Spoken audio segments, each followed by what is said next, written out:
Eric Muathe, Muathe.com. Let's take a look at MGT, which over the last couple of weeks, in fact over the last 3 weeks or so, the stock has managed to move as much as, let's call it 1,500%, moving from about 0.25 all the way to the highs of about $5, which is this high right here. So that's a huge move.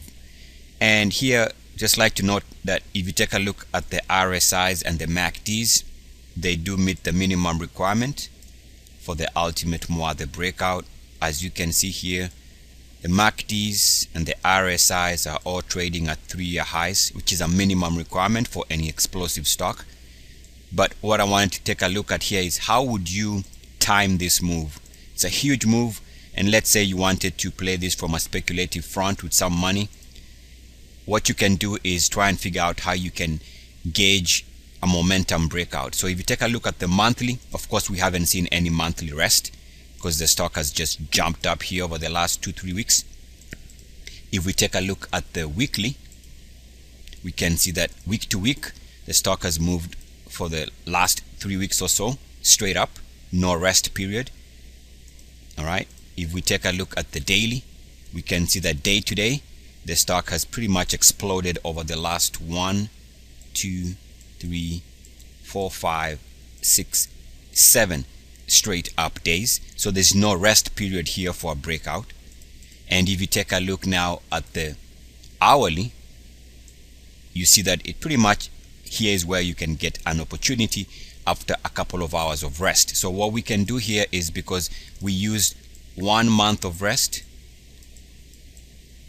as a minimum requirement for monthly charts breakout, we need 2 weeks, 2 days, 2 weeks for a weekly breakout, and 2 weeks of rest, and then we need 2 days of rest if we are trying to own a momentum breakout on a daily chart. So on a monthly chart, you need 1 month of rest after the closing high. On a weekly chart, you need two weeks of rest. On a daily chart, you need at least 2 days of rest. And what I mean by rest is after the stock moves up, it closes for a high. On a monthly chart, you want to see 1 month of rest and then a potential subsequent breakout.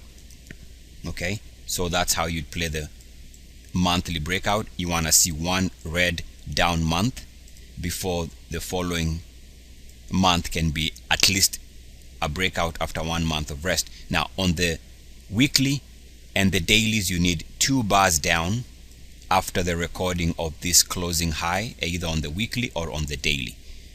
So on the weekly, of course, you want to see a weekly closing high followed by 2 down weeks, and then after that any breakout is going to be a legitimate breakout.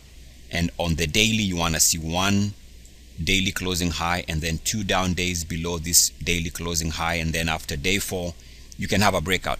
The reason why I'm going into all this is because on a monthly, on an hourly chart, especially in this example where we have no monthly rest, no weekly rest, no daily rest, you have to go to the hourly.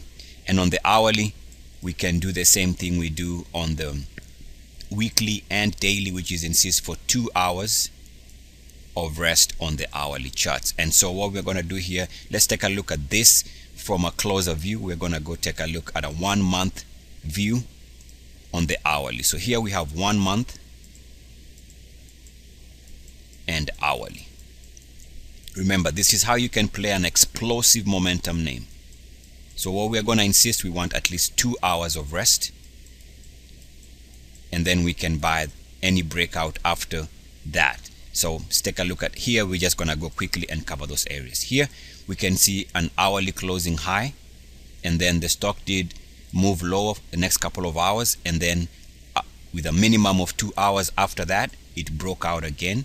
So that breakout was legit. So that was a legitimate breakout. And then again, there was here another instant here where we had closing high on an hour-to-hour basis. It had 2 hours below that hourly closing high. So there's another breakout there. And then here we have another hourly closing high. And finally, after more than 2 hours of rest, of course this is more than 2 hours of rest, this is probably going into about 10 hours of rest thereabouts, we had a breakout. That breakout was legit, and again that was a good entry. And here we can see that we had an hourly closing high, 2 hours of rest below that high, and then a subsequent explosive move. So there you can see that all these are perfect examples of where the stock exploded after a minimum of 2 hours of rest. So there was a breakout entry opportunity there, breakout entry opportunity there, breakout entry opportunity there, and a breakout entry opportunity there. So that's how you time explosive stocks when you don't have rest period on the monthly, you have no rest period on the weekly, no rest period on the daily. You have to go to the next time frame, which is the hourly.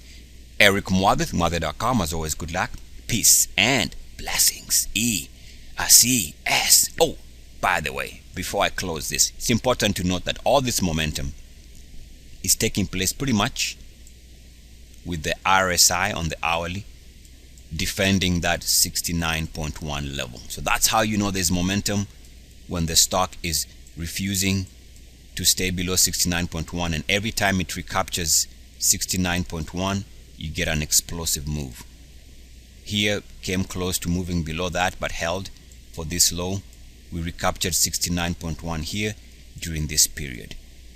So keep in mind, explosion needs to see RSI above 69.1 on whatever time frame you are using. Here the time frame is hourly in terms of timing the entry, and we can see that we needed to insist that the RSI be above 69.1 to show that the stock is absolutely on fire, which is the case with this explosive 1,500% move over the last 2-3 weeks.